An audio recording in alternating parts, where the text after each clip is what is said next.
جتنا آگے جائیں گے نا آپ اتنا مخالفت بڑھے گی. نگران شورا بڑے لوگوں کی بڑی باتیں ہوتی ہیں. ایک بار آپ بیٹھے تھے تو ہمارے رکن شورا علی بھائی نگران شورا کو میسج کیا کہ حضرت مخالفت بہت بڑھ گئی ہے، ہمارے بارے میں کچھ لوگ باتیں کر رہے ہیں، پہلے نہیں ہوتی تھی. تو نگران شورا نے ان کو تو تھوڑا سا تسلی دی. فون رکھنے کے بعد پتہ ہے ہمیں کیا کہا؟ جو ذمہ داران ساتھ تھے، کہا اب کام شروع ہو گیا ہے. بات آئی سمجھ؟ مخالفت سے ڈرنا او ہو بڑا مسئلہ ہو گیا، نہیں، کام شروع ہوا ہے. بھئی کام نہیں تھا تو مخالفت کیسی؟ جب آپ کام کرتے ہیں نا، یاد رکھیے گا، تو آپ کسی نہ کسی کے مفادات کو ٹھیس پہنچا رہے ہوتے ہیں. ہم یا رسول اللہ کہتے ہیں تو کیا کچھ لوگ نہیں ہیں جن کو پرابلم ہوتی ہے؟ ہم ہر صحابی نبی جنتی جنتی کہتے ہیں تو کچھ لوگ نہیں ہیں جن کو پرابلم ہو رہی ہے؟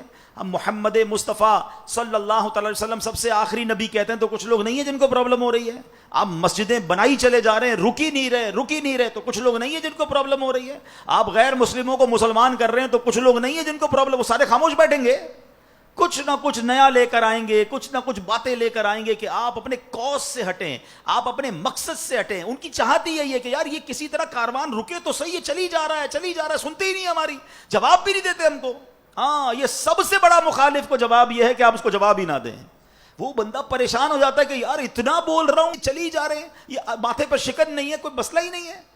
یہی وہ امیر اہل سنت کی پالیسی ہے. ٹھیک ہے، وہ آپ کو انشاءاللہ آگے بڑھنا. اگر آپ اس مخالفت کو دیکھ کر کنفیوز ہوتے رہیں گے نا، تو وہی تو وہ چاہتا تھا. اس کے پاس تو کام نہیں تھا، آپ کے پاس کام تھا، آپ کام سے ہٹ گئے. اچھا، اسی بڑی مخالفت کو آپ اپنے ادارے میں لے آئیے. ہو سکتا ہے آپ کے ساتھ کوئی ایسا بندہ ہو جو آپ کی مخالفت کرنے والا ہو. انسان ہے، شیطان ہے، اس کے اندر بھی حسد ڈال سکتا ہے. آپ کے محلے میں، آپ کے شہر میں، آپ کی مجلس میں ہو جاتا ہوگا، مگر آپ نے اپنی توجہ اپنے کام پر رکھنی ہے.